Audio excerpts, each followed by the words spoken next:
Hey guys, Camper15 back at it with another video for you guys, and I am back with another ReZero Season 3 episode review for you guys as we continue on with the story. Now, apologies for the late review. Work has been getting in the way, and because of work getting in the way, usually I can't get these videos up late or faster than usual. And again, I'm obviously also trying to catch up on many videos that I have left to record. Again, I'm really bad. I'm behind on a bunch of stuff and I need to get better at that. But again, when you work a full schedule, it's hard to do that. But anyways, ReZero, man. ReZero. All I can say is, dude, all I can say is, listen. Now, I reviewed my Don Machi season 5 episode review, and the post-credit scene in that shocked me with the reveal about who Seer is and the whole Freya situation going on there. Now, before I even watched that episode the day prior, ReZero, man, the cliffhanger that they left off on with this man Regulus Cornelius basically asking Emilia, who is butt-ass naked in this bed, if she is a virgin. I legitimately lost my mind. I'm just like, oh, hell no. Ain't no damn way this fool asked her if she a damn virgin and this dude trying to take her as his wife. No. I'm not here to do this. I'm not here to do this. I watched Sword Art Online. I'm not here to see another Sugo scene. If you remember that from the back half of season 1. I am not trying to see that. Nope. And the worst part is Subaru is nowhere to be found, so he can't save Emilia at the moment. And I have some very bad thoughts about what potentially could happen, but I'll give you that at the end of my review. But anyways, things are getting crazy. The Sins of Archbishops are absolutely like cutting loose and going crazy, and a bunch of other crap is happening. So yeah. Anyways, let's start off the episode review with the situation. I'm gonna break it up. So we got Subaru's thing, the Garf and Millie situation. And then we obviously got them encountering the Witch of Lust. And then obviously at the tail end of Subaru's quest, him, Julius, and Krush are confronting, are confronting Gluttony. And let's start off with that since that is kind of the cliffhanger for that point. So, number one, at some point the characters are fighting up against these other the characters are fighting up against basically the Sins of Archbishops group. Now, the group that Garfield and Millie ended up getting attacked and ended up just barely escaping, they got in a little bit of a scuffle with, Wilhelm was there, and he also I forgot to what he said, but basically he knows something that the Sins of Archbishop have, this ability that they got that is making them pretty tough to defeat. So it's definitely interesting to see how they're going to defeat these characters, because these characters, no joke, like they legitimately like destroyed Garfield and Millie with ease, and Millie basically, because of the attack she took, is basically kind of on her deathbed essentially, and they got to take down these dudes to essentially help her make sure that she potentially recovers. But Subaru's part of the episode ends off where they're confronted by the Sin of Archbishop Gluttony.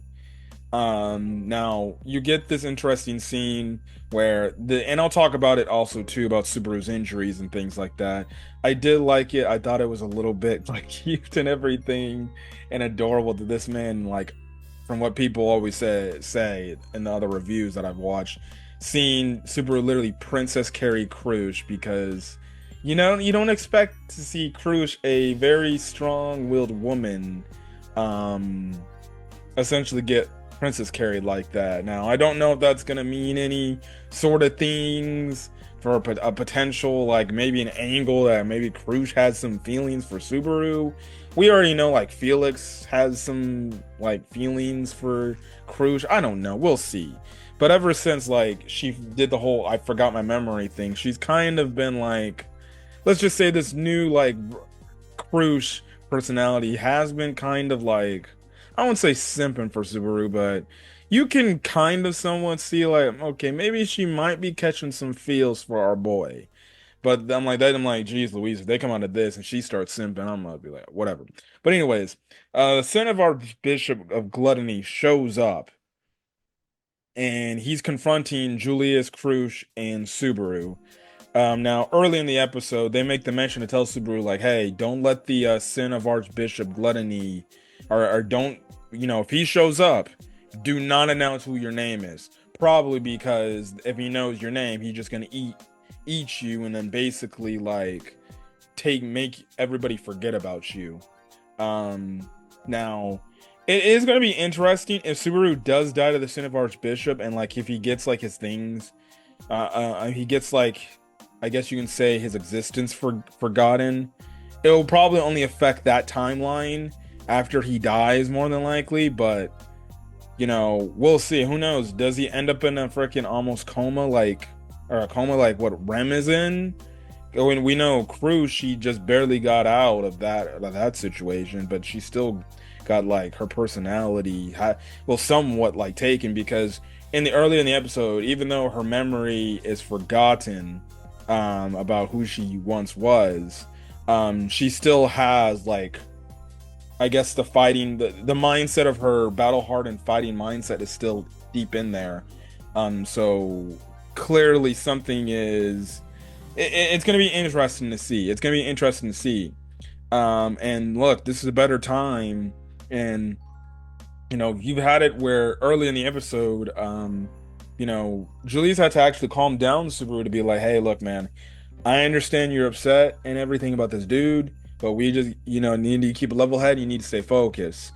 But it's crazy, man. It's crazy. Now, the one interesting tidbit that I took out of that scene,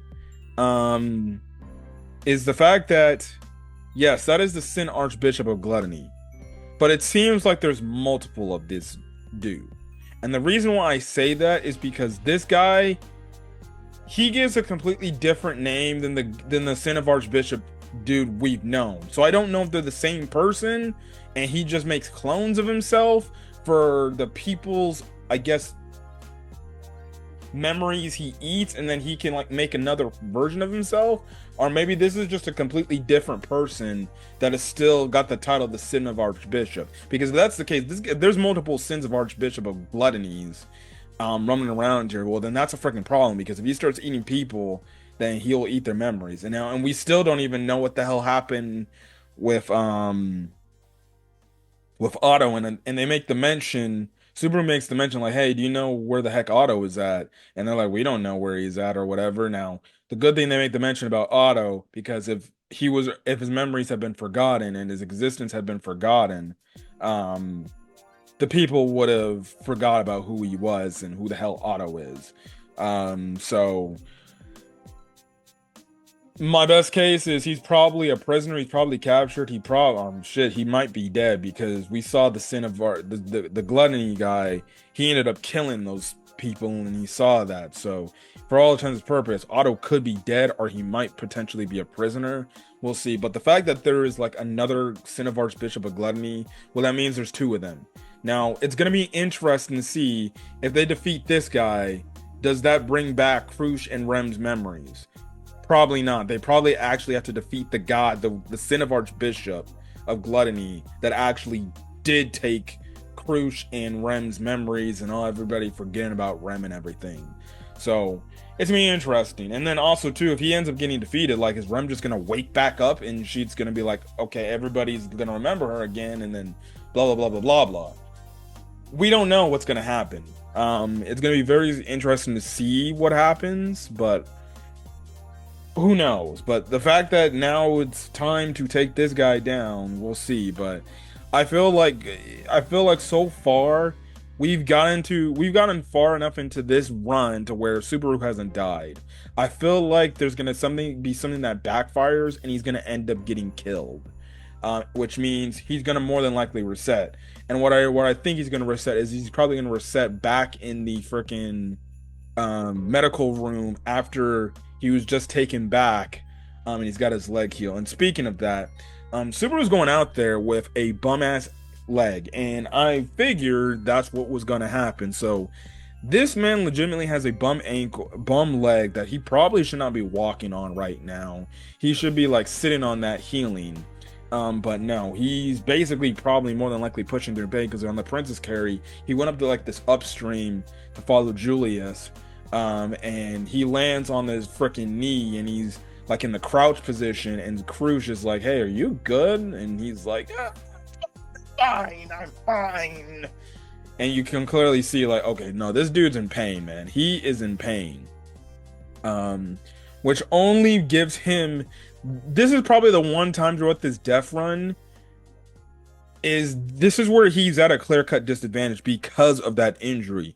Because it doesn't matter how many times he dies in this like area, whether even he gets past this run and he gets to the next checkpoint, that leg is still going to be a problem. It's still going to be an issue because it's not fully healed. Beatrice like did the best thing she could to repair his knee, but even then, it's probably like a freaking toothpick, and the fact that he's even walking on it is absolutely crazy. And you can see even through the bandages, he's still bleeding somewhat profusely because of it. So that's the one thing that's not playing good in Subaru's favor, because it's like, even if he wants to do things, he can't do too much, otherwise he's gonna only hurt himself even more because of the knee, because of what happened to the knee or the leg. So it's gonna be interesting to see how he like tries to overcome that and everything. But I feel like whenever he dies, he's gonna right back up to where he's at. Now, the whole reason why the Sins of Archbishop are like doing all this is because, again, like we know, they're looking for a piece of the witch's remains. Now, Subaru thinks it's the Witch of Envy, Satella, but then Anastasia and the other members like, well, it's actually not, but, you know. And then he's like, wait, what witch is it? And they're like, we don't know. It's just they want the witch's remains. Excuse me, they want the witch's remains, so we just got to make sure we stop it. Now, the thing is, they make the mention about in this episode of like, well, why not just tell them where it's at? One, they don't know where it's at. And then two, if they do or give up whatever the witch's remains is, essentially the whole city is going to collapse upon itself, because literally this city was a trap for the witch. And essentially, if the remains are found and they're taken away from the city essentially is going to be dead, and innocent people are going to die because of it. So basically their best case of action is to defeat the Sins of Archbishop. Now, you have it to where the Sins of Archbishop of Lust keeps making these messages and everything, and she's talking about like the prisoners that they're holding and the fact that they're looking for the witch's remains. Now they realize they have to go after her because they got to save the people that are like she's holding hostage. And also too, they make the mention like, she's eating essentially, she's eating away at their like mindset or their lifespan the more she keeps talking, essentially. So it's messing with them. So they decide to go in a group and take down the Sin Archbishop of Lust to save the individuals. But that's when they end up running into the people that attacked Garfield and Mimi. And then she ends up showing up. She ends up actually becoming a drag. She's actually a dragon. And it's crazy. Like, oh my, okay, they got to deal with it. Like she's probably human, or whatever thing, but she can transform into a damn dragon too. Okay, that's just fantastic. Okay, that's just fantastic. She can just transform into a dragon. And you get to the point in the episode where Julius does like this crazy attack, and this girl just legitimately in her dragon form regenerates just like that. And I'm just like, are you fucking serious? How are these people gonna beat these dudes, man? You got a dragon that literally regenerates on freaking like instant. So that's the thing. Now, you have it to where the bell ends up going off again, and she's like, well, I guess I gotta go, and so I can go take care of it. That's like the second time we've seen it in this arc so far. Sin of Archbishop, when they hear the bell, it's like, all right, gotta go to the next point, or next point of the plan, or where I'm sent to go. So, why is the bell being a reason as to why they're doing that? I have no idea. I guess we're just gonna find out when the time comes. So that's the thing. Another little thing I've wanted to make a mention of is the reason why Reinhardt is not getting involved so far yet is because Felda's being held hostage by his father. Now Feld essentially is telling him like, look, don't worry about me. You need to go do your job. Go save the people of this city. And essentially, like, his father's antagonizing him and stuff like that, holding Felt at basically knife point, like he's gonna kill her, but he probably will. But again, he, he's taunting him about being the swords master and everything. So Reinhardt's in a predicament, which writes him out of the story for now. But his princess candidate, I guess you could even say his beloved Belt, is, I wouldn't say in trouble, but she's being threatened. She's being held hostage. So we'll see what Reinhardt's going to have to do to find a way to get out of the situation. So we'll definitely have to see. So the Garfield and Mimi stuff. The Garfield and Mimi. So we know from last week, Garfield and Mimi were looking to go find Garfield's biological mother's, you know, husband and the kids that they grew attached to in the last few episodes, right? Now they get to the clock tower, and essentially they get pummeled by these like Sins of Archbishop like minions. And now Mimi is like, "Hey Garf, I don't think this is a good idea. You know, I'm basically feeling the fact that these dudes are a lot stronger than us. It's probably in our best interest to run and not start anything." Now Garfield's like, "Oh, hey, look, let's take care of this now. Let's make quick work of mincemeat. And if we get into trouble, and we know we're outmatched, we'll just create a diversion and get out of there." Well, clearly they tried to fight, and it clearly wasn't working. And they're definitely way stronger than they anticipated. And they try to do a divert, and because of Garfield's cockiness, it ends up to where he gets himself in a situation where he gets stuck. It looks like one of the minions is gonna attack him. Mimi puts up like a magic barrier to protect him. It works the first time, and when Garfield tries to get up out of there because he knows like, okay, we're not strong enough, we can't handle these dudes. One of the minions ain't gonna let these dudes escape. He's probably gonna kill them, and Mimi sees this as she's getting carried by Garfield. She tries to put up another shield, but the shield gets broken and she gets sliced. She gets cut, pretty bad wound. Her siblings end up coming into the like freaking medical room talking about they've lost like the presence of Mimi, and I'm like, no way they fucking killed her, bruh. And Garfield comes back. And he's like, she's fine, but she's very badly injured. So we need to, keep her alive and do whatever we can. And this has been playing into the whole thing about Garfield not being strong enough to take down these threats or whatever that are basically getting in the way of what's happening in the storyline. And, obviously he gets pep talk to continue fighting and everything. So he's gonna fight for Mimi, which is nice, and we even still see like him working together with others is making him it's making him stronger. So clearly he has to work with others to get stronger, but he also still as an individual has a long way to go and everything to prove that he's definitely strong enough. Anyways,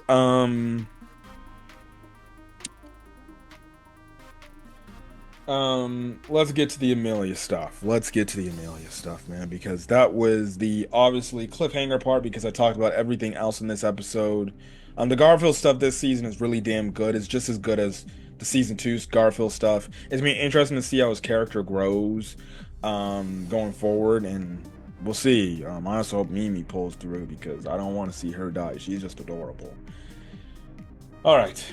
Before I get out of here and I end up this review, the Emilia Regulus Cornea stuff, man. This shit, man, when I tell you, bro, it it pulled me out of left field. I did not see this coming. I did not see this coming. Like, I did not expect this. So when you get through the ending, um, and you see Amelia finally wake up, and I'm like, okay, she's up. She's probably somewhere where Regulus is holding her, right? And then she wakes up, she's in bed. She wakes up, and they show like her skin from the backside as she's waking up, and I'm like, she's wearing no clothes. And I'm like, oh man, don't tell me she's naked. And of course, I can tell she's clearly naked. And I'm just like, don't tell me what I think just happened, bro. Don't tell me this man Regulus took advantage of her already. And this man walks in and he essentially is just like, hey, before we live together and everything and blah blah blah blah blah blah and spend our future together, I just have one question to ask you. Do you happen to be a virgin? And he says this in the most, like, I wouldn't say pedo, but the most disgusting looking face where like, okay, we know what his intentions are. He probably more than likely is gonna force himself on Amelia, man. And the crazy part is, she was already like naked in the bed, which means he more than likely forcefully took her clothes off when she was knocked out. And who knows if he did anything like touched her or felt her up as she was unconscious. Maybe he did, knowing how disgusting this freak is, right? And the fact that he just asked her like, hey, are you a virgin and everything, I'm just like, bruh, I'm like, this man needs his ass whooped. He needs his ass whooped. Like, legitimately, he needs his ass whooped. Now, I feel like that's what's gonna be the next episode starting point. Amelia's probably gonna give her an answer now. Whatever that answer is, I don't know. But, like, we're gonna see. But, man, if it goes the direction where it might potentially go, man, this is not going to be a good run. And sadly, this is probably going to be something that Subaru, he can't stop. It's not like he can go back in time way past the checkpoint. Like I said, I think his checkpoint is going to be the medical bed, which means he won't go back far enough to be able to find a way to be like, okay, Sirius is there. That's going to be a problem. And if Amelia is there, Sirius is just going to freak the fuck out. And then on top of it, Regulus is going to show up. So what do? He won't go back that far, back to when he originally died. He's more than likely, his new checkpoint is the medical bed, which means if this dude Regulus does anything like to Amelia, it's set in stone. It's going to happen, and there's not a damn thing Subaru can do unless he goes to the area faster before he does that and catches up with her. But if this dude does something devious, or what I think he might do, which is aka take advantage of her and force himself, and he basically forces her to have sex with him, I guess you could say, if I'm just not keeping things PG, this is gonna we saw the development Amelia got in season 2 with overcoming her fears and being a strong-willed individual. Now, I want to translate this to real life again. I don't condemn the actions of like sexual assault or anything, but you see the stories when people get sexually assaulted, especially women, that is a trauma for them. And usually they can't get over it until like justice is done, more than likely. If this man Regulus actually like forces himself upon Amelia and he actually like forcefully makes her have sex with him, and he's the one initiating it, and she clearly doesn't want any of it, aka it's the R word, essentially, or essentially he's sexually assaulting her. That's essentially what he's doing. This could scar Amelia. This could scar Amelia the next time Subaru comes across, and she could be shocked, and Subaru could be like, what happened?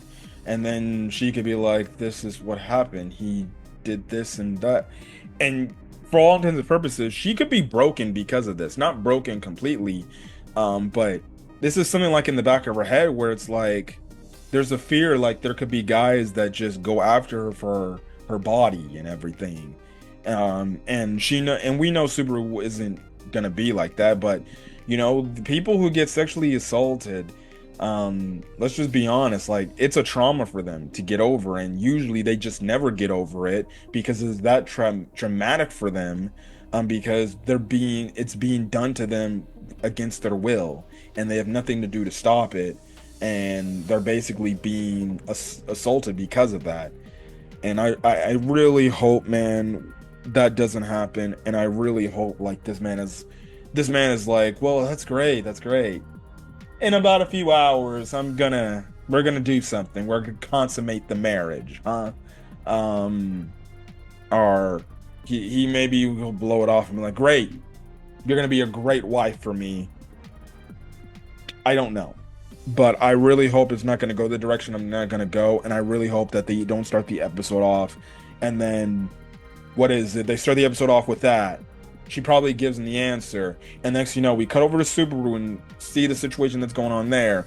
Only to cut over to find out that, he's getting out of the bed. He's like, oh, thank you for that amazing time. And then and they just see Emilia's face. And she's just like, I guess you can say, just terrified and stunned and just like, given a look that is like in despair, essentially, right?